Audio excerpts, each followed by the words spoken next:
రాష్ట్రంలో చంద్రబాబు నాయుడు గారి నేతృత్వంలో ఉన్నటువంటి ప్రభుత్వం ఎంత రాక్షసంగా వ్యవహరిస్తోంది, ఎంత అప్రజాస్వామికంగా పరిపాలిస్తోంది, వైఎస్ఆర్ కాంగ్రెస్ పార్టీని సమూలంగా నాశనం చేయాలన్నటువంటి సంకల్పంతో జగన్మోహన్ రెడ్డి గారి నాయకత్వాన్ని పూర్తిగా నిర్వీర్యం చేయాలని ప్రతిజ్ఞ చేస్తూ ప్రతిరోజు వాళ్ళ అధికారంలోకి వచ్చినప్పటి నుంచి వైఎస్ఆర్ కాంగ్రెస్ పార్టీ మీద కక్షబోని నిరంతరము మారణ హోమం జరిపిస్తున్న సంగతి అందరికీ కూడా తెలిసిందే.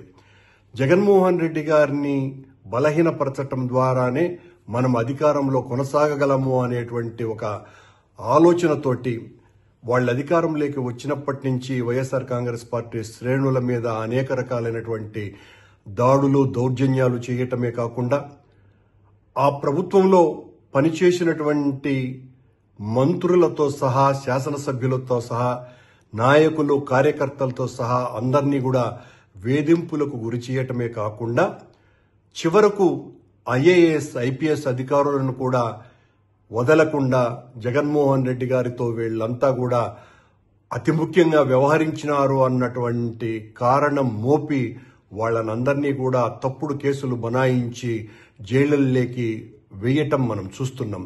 ఇదంతా కూడా తను ప్రజలకు ఇచ్చినటువంటి హామీలను నెరవేర్చలేకపోవటం మూలంగా నెరవేర్చేటువంటి ఉద్దేశం కూడా తనకు లేకపోవటము, సూపర్ 6 అన్నటువంటి పేరుతో హామీలు ఇచ్చి అధికారంలోకి వచ్చినటువంటి చంద్రబాబు నాయుడు గారు, పవన్ కళ్యాణ్ గారు దాదాపు సంవత్సరమైనా కూడా వాళ్ళు పాలనలోకి వచ్చి ఇప్పటి వరకు ఒక్క ప్రజామోదమైనటువంటి కార్యక్రమాన్ని తీసుకోకుండా ప్రజలకు ఇచ్చినటువంటి వాగ్దానాల్ని ఒక్కదాన్ని కూడా సంపూర్ణంగా నెరవేర్చకుండా నిరంతరము డైవర్షన్ పాలిటిక్స్ చేస్తూ ఈ రకంగా ప్రతి నెల అనేక మంది వైఎస్ఆర్ కాంగ్రెస్ పార్టీ శ్రేణుల్ని అధికారుల్ని జైళ్లలోకి పంపే కార్యక్రమాన్ని మనం చూస్తున్నాం.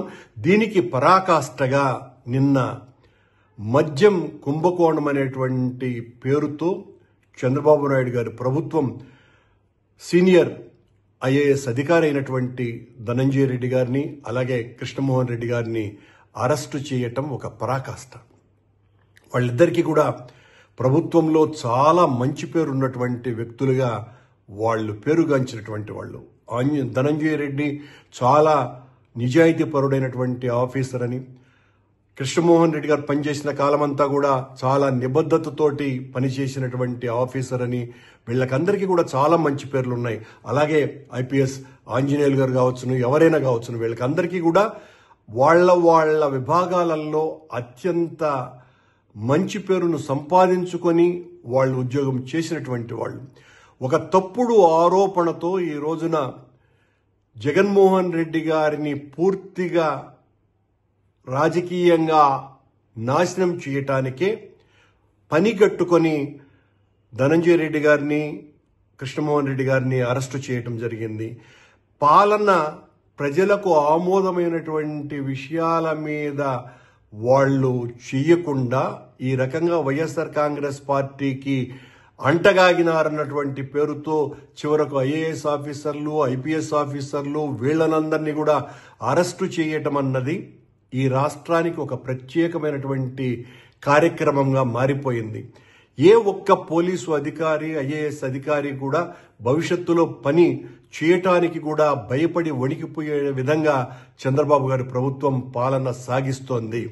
ఉద్దేశపూర్వకంగా తప్పుడు ఆరోపణలతో మద్యం కుంభకోణం అనేటువంటి ఒక పెద్ద విషయాన్ని వెలికి తీసినట్టుగా చంద్రబాబు నాయుడు గారు ఈ రకంగా జగన్మోహన్ రెడ్డి గారిని జైలుకు పంపించాలన్నటువంటి కుతూహలంతో ఈ రకంగా ఈ ఆఫీసర్లను అందరినీ కూడా అరెస్టు చేసేటువంటి కార్యక్రమాన్ని పూనుకోవటాన్ని తీవ్రంగా వ్యతిరేకిస్తున్నారు. ఇది వైఎస్ఆర్ కాంగ్రెస్ పార్టీ వ్యక్తులంగా మేము చేస్తున్నటువంటి విమర్శ కాదు. సామాన్య జనంలో ఏమున్నదో తెలుసుకోవాల్సినటువంటి అవసరం చంద్రబాబు నాయుడు ఉన్నది. మీరు ఈ రకంగా అన్యాయంగా తప్పుడు కేసులు బనాయించి అందరినీ జైలుల్లోకి నెట్టివేసి మీరు ఆనందంగా పరిపాలించాలని అనుకుంటే మాత్రం అది మీ భ్రమ తప్ప మరొకటి కాదు.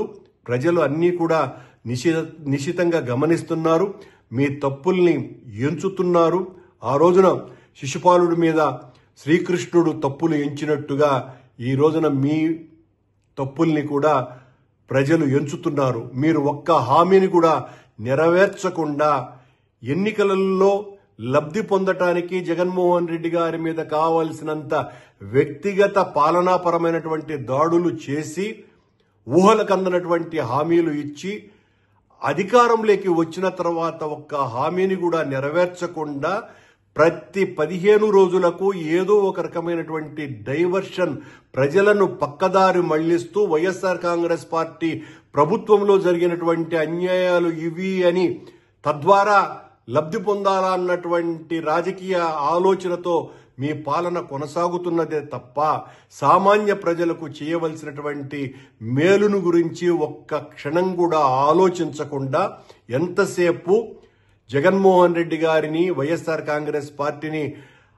బదనాం చేయటానికి మీ సమయమంతా ఉపయోగిస్తూ ఈ రోజున నిజాయితీ పరులైనటువంటి అధికారులుగా ఉన్నటువంటి వ్యక్తుల్ని కూడా జైళ్లలోకి పంపటం ద్వారా మీరు